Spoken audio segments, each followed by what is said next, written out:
नमस्कार. श्री दिलीप चित्रे. गेली 50 वर्ष आपण सातत्यानं कविता लेखन करतात. ह्या 50 वर्षाचा कालखंड तुम्ही कसा विभागाल? म्हणजे तुमच्या एकूण कवितेचा प्रवास हा कशा प्रकारे झालेला, याचे टप्पे दाखवणारे जे काही मैलाचे दगड आहेत त्यासंबंधी आपल्याला काय वाटतं? तुम्ही म्हणता ते खरं आहे की मी वयाच्या 14व्या वर्षी कविता लिहायला सुरुवात केली आणि आज मी 64 वर्षांचा आहे. म्हणजे बरोबर अर्धशतक मी कविता लिहितो आहे. पण मी नुसत्याच कविता लिहित नाही. ह्या अर्ध्या शतकामध्ये माझ्या आयुष्यात इतर अनेक घडामोडी घडलेल्या आहेत. मी 14 वर्षापूर्वी 14 वर्षांचा होतो. आज मी 64 वर्षांचा आहे. आणि आपण ज्या ज्या वयाचे असतो त्या त्या वयात येणारे अनुभव हे आपल्याला अगोदरही आलेले नसतात आणि नंतरही येणार नसतात. आणि ह्या आपल्या अनुभवाच्या विश्वासी कविता काय किंवा मी चित्र काढतो, चित्रकला काय, मी कधीकधी चित्रपट लिहितो किंवा दिग्दर्शित करतो ते काय, या गोष्टी त्या त्या टप्प्याशी जोडलेल्या असतात. त्या त्या वेळेला तुम्हाला जे जगाचं भान असतं, स्वतःविषयीचं भान असतं, तुम्हाला जग जसं दिसत असतं, त्या सगळ्या गोष्टी त्या त्या गोष्टी वेळेला प्रकट होत असतात. आणि हे सगळंच काही आपल्या हातचं नसतं की आपण ठरवलेल्या कार्यक्रमानुसार किंवा वेळापत्रकानुसार आपण आयुष्य जगलो, असं होत नाही. त्यामुळे त्या त्या टप्प्याला फरक पडले. पण तुमच्या प्रश्नाचं उत्तर देताना मला असंही वाटतं की माझ्या आयुष्याचे जे टप्पे पडतात त्यात माझी कविता मला कुठेतरी बसवता येते. तर माझा जन्म झाला बडोद्याला, जे संस्थान होतं पूर्वी. म्हणजे ब्रिटिश भारताच्या बाहेर संस्थानी भारत होता. जसं तुम्ही पोर्चुगीज, आता भारताचा पोर्चुगीज भाग आहे त्याच्यामध्ये आपण बोलतो आहोत, पूर्वी जो होता तसा ब्रिटिश इंडिया होता एक, आणि संस्थानी इंडिया होता. ते अनेक संस्थानं होती. बडोदा हे मोठं आणि अतिशय प्रगतिशील असं संस्थान होतं. बडोद्यात माझा जन्म 1938 साली झाला. आणि बडोदा सोडण्याचा निर्णय माझ्या वडिलांनी घेतला, तिथून स्थलांतर करण्याचा कुटुंबाचं, तो साधारण 51 साली घेतला त्यांनी. त्यामुळे पहिला जो टप्पा आहे तो समजा 12 वर्षांचा टप्पा. 12 वर्ष माझी पहिली बडोद्यात गेली आणि 13व्या वर्षी मी मुंबई या महानगरामध्ये आलो. आणि पुढची 40 वर्ष अधूनमधून परदेशात किंवा मुंबई बाहेर जरी जात राहिलो तरी मुंबई शहर हे माझ्या भोवतालचं एक क्षेत्र होतं किंवा तेच माझं शहर होतं. पहिला टप्पा हा बडोद्याचा आहे.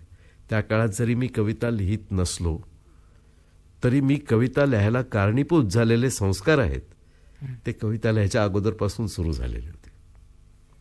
तो एक भाग झाला.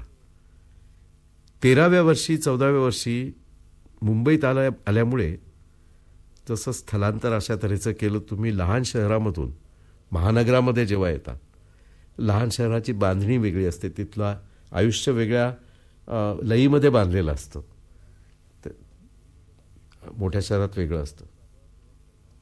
तर मुंबई शहराचे माझ्यावर जेव्हा परिणाम व्हायला लागले आणि प्रचंड लोकसंख्येमध्ये आपण राहतो आहोत आणि एक ह्या सुसाट गतीचं असं जीवन इकडे आहे, आणि मुंबईमधली लोकसंख्या खूप होतीच, पण लोकसुद्धा 18 पगड जातींचे, वेगवेगळ्या भाषा बोलणारे आणि समाजाच्या वेगवेगळ्या थरातले असे लोक होते. त्यातले फारच कमी लोक मुंबई बेटावरती जन्माला आलेले किंवा पिढ्यानपिढ्या राहिलेले होते. नशीब काढायला सगळ्या भारतीय उपखंडातली माणसं या महानगरामध्ये गोळा झाली होती. परदेशातली माणसं तिथे येत होती. आणि हे बंदर असल्यामुळे आणि पश्चिमेकडे बघणारं बंदर असल्यामुळे तिथे पोर्तुगीज, ब्रिटिश असे बाहेरचे लोकांचे संस्कारसुद्धा त्या बेटावरती झालेले होते. तर हे मुंबई शहर हे मला दिलेलं किंवा मिळालेलं, वारसा म्हणून मिळालेलं असं विश्व होतं. तिथे मी योगायोगाने आलो. वडिलांनी निर्णय घेतला बडोदा सोडून जायचं म्हणून, वडिलांचा जन्म मुंबईलाच झालेला होता आणि त्यांच्या लहानपणी बडोद्याला स्थलांतर झालं होतं. म्हणजे बरोबर उलटी गोष्ट तुमच्या बाबतीत. कारण आमच्या कुटुंबाचंच, आणि हे माझ्या एका कवितेत मी मांडलंय. माझी एक कविता मराठीमध्ये ग्रुप फोटो नावाची आहे. तर त्याच्यामध्ये आमच्या कुटुंबाचा इतिहास आणि मुंबई शहराचा इतिहास हे कसे एकमेकांशी जोडलेले आहेत.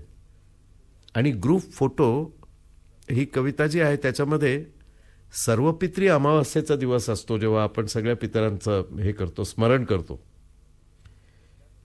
तर त्या कवितेची मूळ कल्पना अशी आहे की चित्रे घराण्याच्या गेल्या 5 पिढ्या किंवा 4 पिढ्या यांचा एकत्र फोटो काढला जातोय सर्वपित्री अमावास्येला. आणि मग पणजोबांनी कोकण सोडून ते मुंबईला बडोद्याला कसे गेले, आजोबा कसे मुंबईला आले, ही जी स्थलांतरं झाली आणि त्या काळच्या प्रतिमांमधून त्याचं चित्रण, की म्हणजे तेव्हाची मुंबई कशी होती, आताची मुंबई कशी आहे, आणि ह्या शहरामध्ये मी आता राहतोय आणि इथे सर्व प्रकारची माणसं माझ्या भोवती आहेत आणि जीवनाची जडणघडण जी आहे ती इतिहासामध्ये कशी बदलत गेली आणि ही माणसं त्याच्यातून वाट काढत कुठे चाललेली आहेत, याचं एक सर्वांगीण असं चित्रण त्या कवितेत आहे. थोडीशी दीर्घ कविता असली तरी ती मला तुमच्या प्रश्नाच्या दृष्टीने महत्त्वाची वाटते. बरोबर. की ह्या प्रश्नाचं उत्तर मी कवितेतून शोधतच आलोय. मी कवितेतून 2 गोष्टी शोधत आलो. आणि एक प्रश्न म्हणजे ज्याच्यामुळे मी तुकोबांचा अनुवादक झालो तेही म्हणता येईल, की मी कवी आहे म्हणजे काय आहे, माझं काम काय आहे जगामध्ये, माझं काम काय आहे, मी जर स्वतःला कवी म्हणत असलो तर.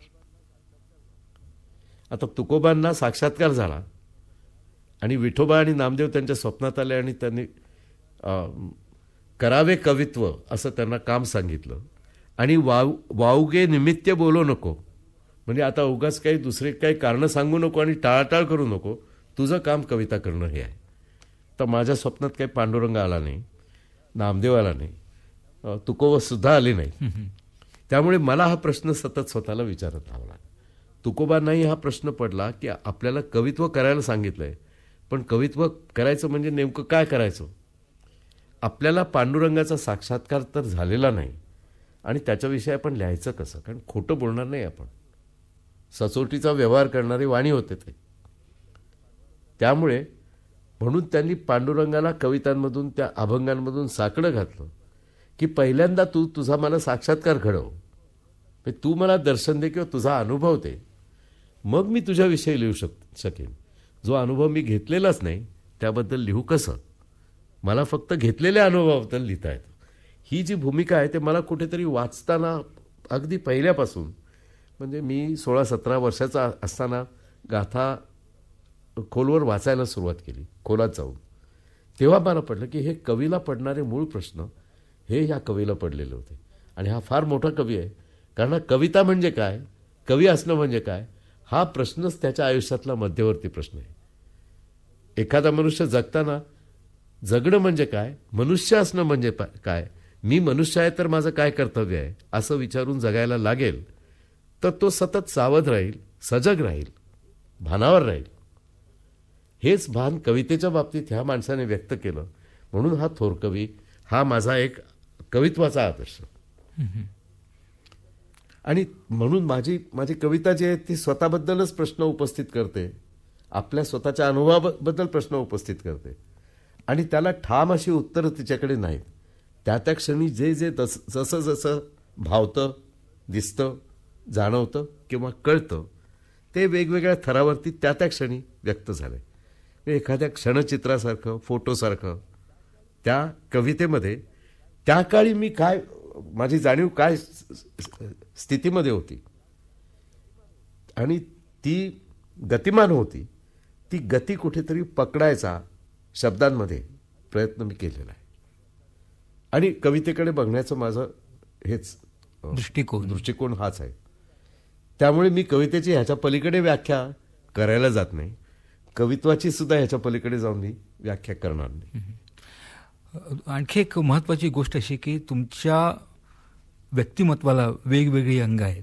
तुम्ही नुसते कवी नाहीत तर त्याबरोबर चित्रकला आणि गाणं हे तुमच्या एकूण अनुभव विश्वाचा महत्त्वाचा भाग आहे. कविता ह्या दोन गोष्टी यांची सुसंगती आपण कशी काय लावू शकता, त्यांचे संबंध, नेमके संबंध? बोरकर साहेब, मी जेव्हा जन्माला आलो त्याचं सोडा, पण मी जेव्हा वाढत गेलो, माझा अनुभव वाढत गेला, त्यात मी काय असं ठरवलं नव्हतं की आपण अमुक व्हायचं तमुक व्हायचं. कारण चित्रकार होण्यासाठी लहान मुलाला काही म्युझियम्समध्ये फिरावं लागत नाही. त्याला काही जगातली चित्रकला काय आहे आणि त्यातले वाद काय आहेत ह्याचा अभ्यास करून लहान पोर काही चित्र काढत नाही. सगळी मुलं उपजत आपली मातृभाषा आत्मसात करतात, शाळेत जायच्या अगोदर स्वतःची वाक्य बनवायला लागतात. माणसाचं मूल कुठेही जन्माला आलेलं 48 महिन्याचं होईपर्यंत त्या भाषेच्या व्याकरणाचे अतिशय अवघड नियम आत्मसात करून भूतकाळातलं वाक्य, वर्तमान काळातलं वाक्य, भविष्यकाळातलं वाक्य निर्माण करायला लागतं. हा घरोघरी आपल्याला, आपण लहान पोरांची वाढ पाहिली तर दिसणारा गोष्ट आहे.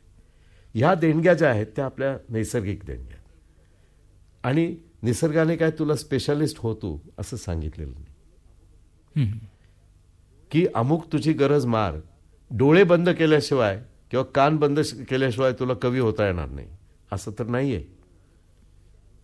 आणि जो डोळे उघडे ठेवतो त्याला दृक्संवेदना म्हणजे काय, त्याच्यामध्ये किती विविध अनुभव असतात हे त्याला दिसत असतं, हे तो आपोआप व्यक्त करायला लागतो.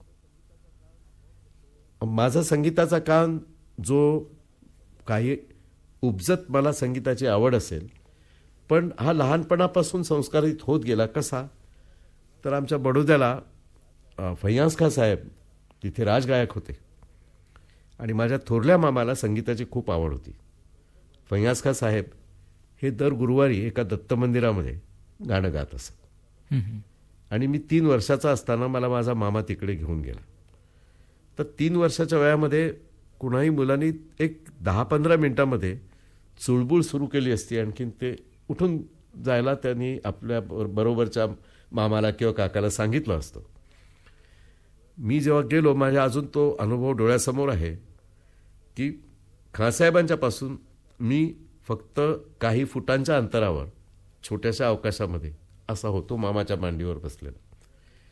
आणि ह्यांनी जेव्हा नोमतोम करायला सुरुवात केली आग्रेवाल्या त्यांच्या घराण्याच्या पद्धतीने, तर त्यांचा तो असा रुंद आणि खर्जामध्ये असा गाजणारा आवाज जो होता आणि तो प्रोजेक्ट करायचे ज्या पद्धतीने, त्याच्या घराण्याच्या गायकीची पद्धती होती, तर एखाद्या लहान मुलाला भीती वाटणंही शक्य होतं. हे आग्रेवाल्यांनी नोमतोम सुरू केली तर लहान पोरं बिचकून किंवा, पण मी एखादा म्हणजे मंत्रमुग्ध झाल्यासारखा ते ऐकत बसलो आणि 3-3.5 तास मी त्याचा आनंद घेतला. आणि पुढे मला मग मोठी माणसं ही कुठे म्युझिक कॉन्फरन्स असली काही असली तरी हा व्यवस्थित ऐकणारा मुलगा आणि ह्याला ऐकायची आवड आहे म्हणून घेऊन जात गेले आणि माझ्या कानांवर खूप चांगले संस्कार झाले त्यामुळे. आणि मी खरं संगीताकडे का वळलो नाही असं सुद्धा मला वाटतं. माझ्या गुरूंपैकी मी ज्यांना माझे गुरु मानतो ते शरदचंद्र आरोळकर हे अतिशय मोठे थोर गायक होते.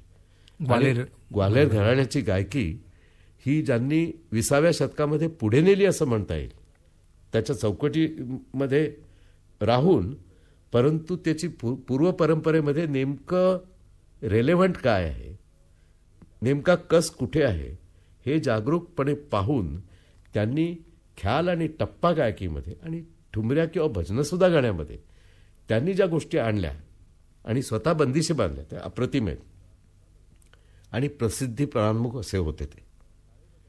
आणि मी शाळेमध्ये असताना SSCच्या वर्षाला माझ्यापेक्षा वयाने मोठ्या अशा मित्राबरोबर आरोळकरांच्या घरी प्रथम गेलो, दादरला शिवाजी पार्कला, आणि जवळच मी 10 मिनिटं अंतरावरती राहत होतो.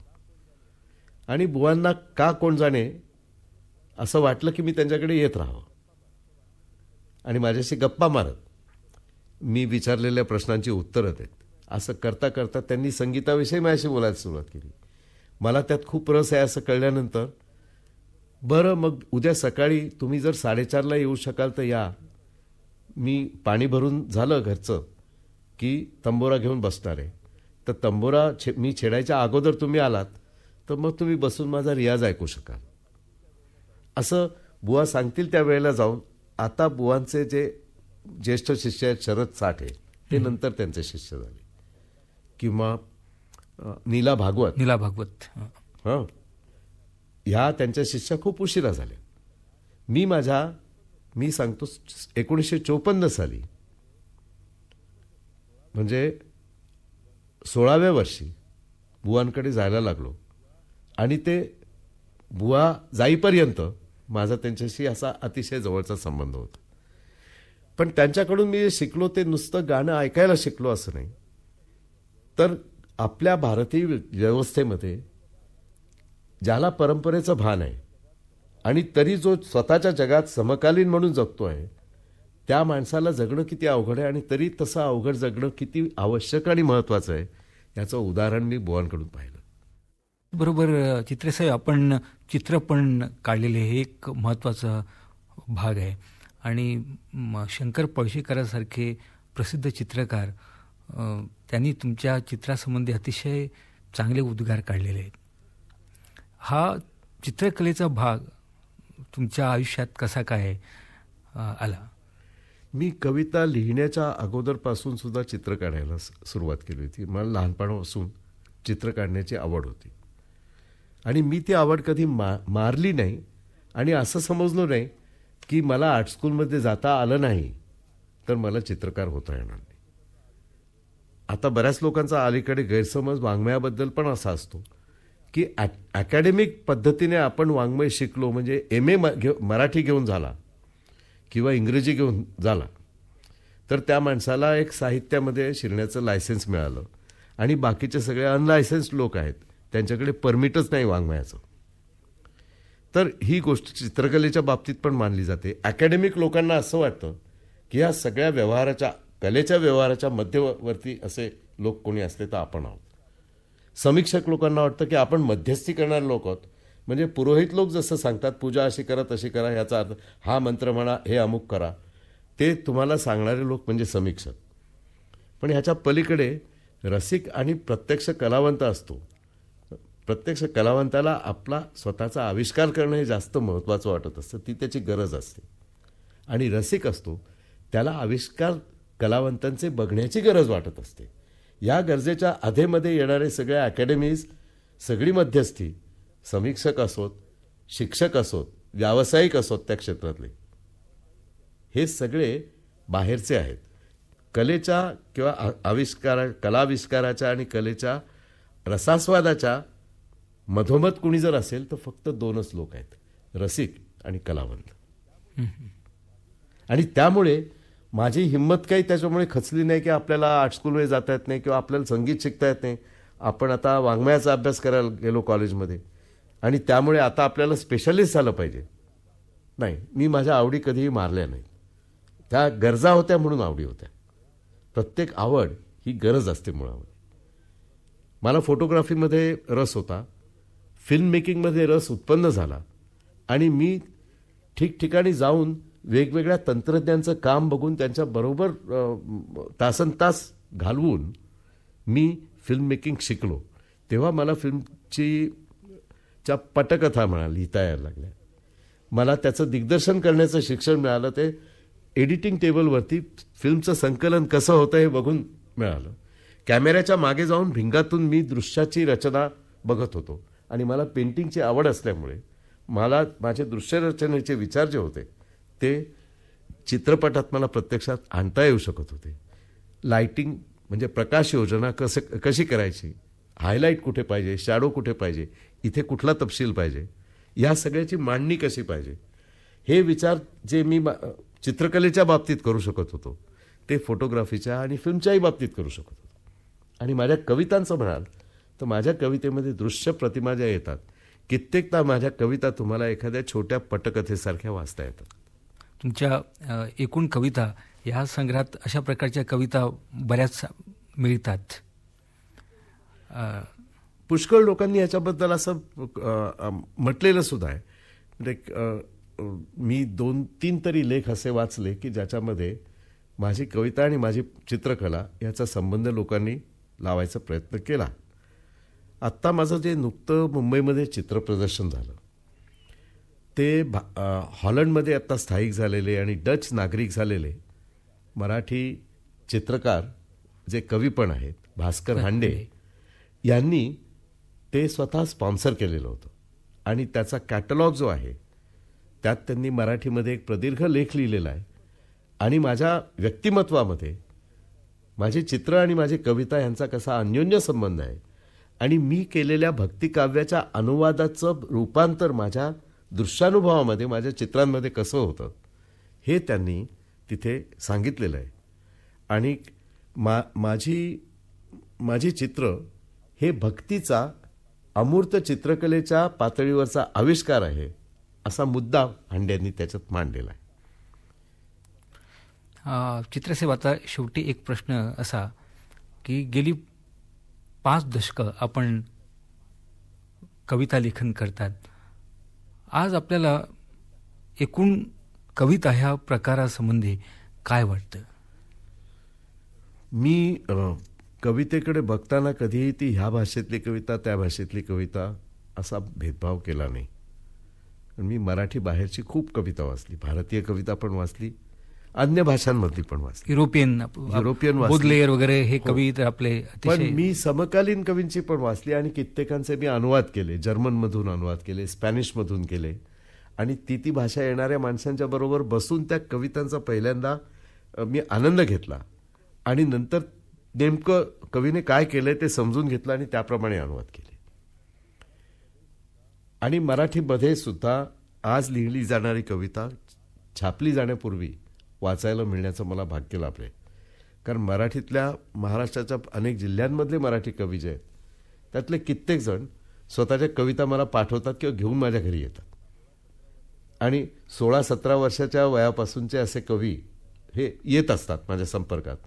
म्हणजे छापून त्यांचं नाव जगाला माहीत व्हायच्या 4-5 वर्ष अगोदर माझं भाग्य आहे की महाराष्ट्राच्या कानाकोपऱ्यातले कविता लिहिणारे लोक मला माहिती आहेत, ते आपण भेटत असल्यामुळे. आणि त्यामुळे मला मराठीचं मोठं परिदृश्य जे दिसतं ते इतर लोकांना दिसतं ते छापील पानाच्या स्वरूपात दिसत नाही. जिवंत कवींच्या आणि त्यांच्या कवितांच्या वेगवेगळ्या स्वरूपाविषयीचा जो माझा अनुभव आहे तो मला दिसतो. आणि मला असं वाटतं की मराठीमध्ये किंवा भारतामध्येच फार मोठं पुनरुत्थान हे आपल्या वाङ्मयामध्ये आणि कलाक्षेत्रांमध्ये होणार आहे. व्हायला हवं होतं अगोदरच, पण आपण एक साधारण 1.25 शतक पाश्चिमात्यांचा अनुभव पचवण्यात घालवलं. तर तो संपूर्ण आपल्याला पचलेला नाही. आपल्याला संपूर्णपणे आपण कोण आहोत आणि कुठे आहोत हे कळलेलं नाही. पण हे कळून घेण्याची इच्छा असणाऱ्या माणसांच्या संख्येमध्ये आता फार मोठी वाढ झालेली आहे. आणि माझ्या समजुतीप्रमाणे येत्या दशकामध्ये आपल्याला भारताच्या कलाक्षेत्रांमध्ये साहित्य क्षेत्रामध्ये फार मोठं एक अभूतपूर्व परिवर्तन दिसणार आहे असं मला स्वतःला आशावाद आहे त्याच्याबद्दल.